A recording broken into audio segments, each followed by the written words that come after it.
एक बार एक भिखारी अपने जीवन से परेशान हो चुका था, क्योंकि उसे अपने जीवन को चलाने के लिए रोज़ाना भीख मांगनी पड़ती थी।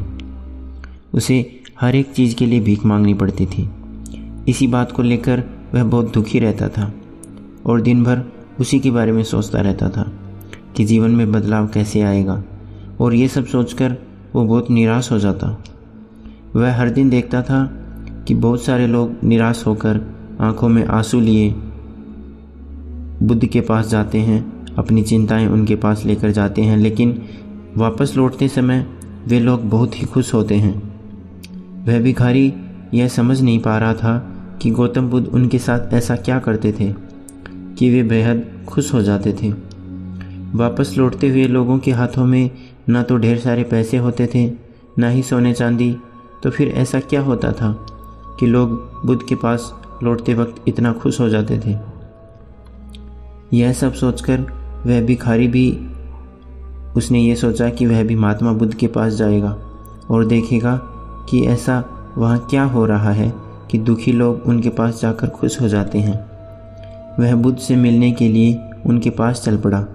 जहाँ बुद्ध मौजूद थे वहाँ बहुत लंबी कतार लगी हुई थी, तो वह भिखारी भी कतार में लग गया। कतार में लगकर वह अपनी बारी का इंतज़ार करने लगा। देखते ही देखते उसकी बारी आई और उसने बुद्ध से कहा, बुद्ध, मैं बहुत ही गरीब हूँ, मेरे पास कुछ भी नहीं है, मुझे अपना जीवन चलाने के लिए भी दूसरों से भीख मांगनी पड़ती है। अब आप ही बताइए कि मैं अपने जीवन को कैसे बेहतर कर सकता हूँ। यह सब सुनकर बुद्ध ने कहा, तुम गरीब नहीं हो, तुम्हें ऐसा लगता है क्योंकि आज तक कभी तुमने किसी के लिए कुछ भी नहीं किया, ना ही तुमने कभी किसी को दान दिया है, ना ही तुमने दूसरों के लिए कुछ किया है। यह सब सुनकर भिखारी के मन में आशंका जाग उठी।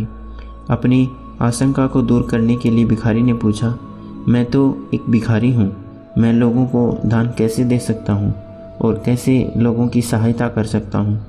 मुझे तो खुद अपना जीवन चलाने के लिए दूसरों से मांगना पड़ता है।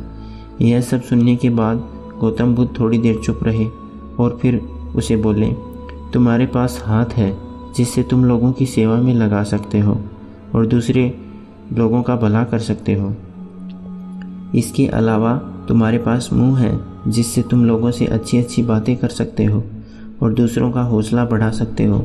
यह सब करके भी तुम दूसरों की सहायता कर सकते हो। ज़रूरी नहीं कि दान सिर्फ पैसों से ही किया जाए।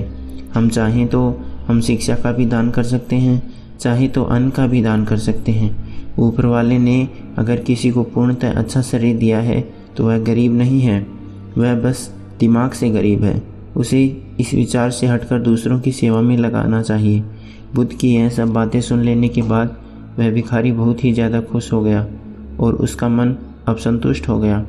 माय डियर फ्रेंड्स, हम सब इस बात की चिंता में समय बर्बाद करते हैं कि हम गरीब हैं, लेकिन यह सत्य नहीं है। सत्य तो यह है कि जब तक हमारा शरीर पूरी तरह से बेहतर है तो हम उसका उपयोग करके आगे बढ़ सकते हैं और खुद के जीवन को बेहतर बना सकते हैं। अगर कोई व्यक्ति सिर्फ अपने गरीबी पर ध्यान दे और उसे बदलने की कोशिश ना करे तो वह जीवन पर्यंत गरीब ही रहेगा और उससे मूर्ख व्यक्ति खोजना मुश्किल है।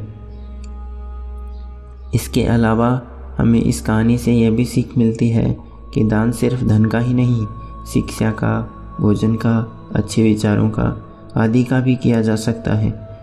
अगर आपके पास धन नहीं है तो आप शिक्षा का दान कर सकते हैं या फिर आप दूसरों के लिए अच्छे विचारों का भी दान कर सकते हैं। इससे समाज बेहतर होता है।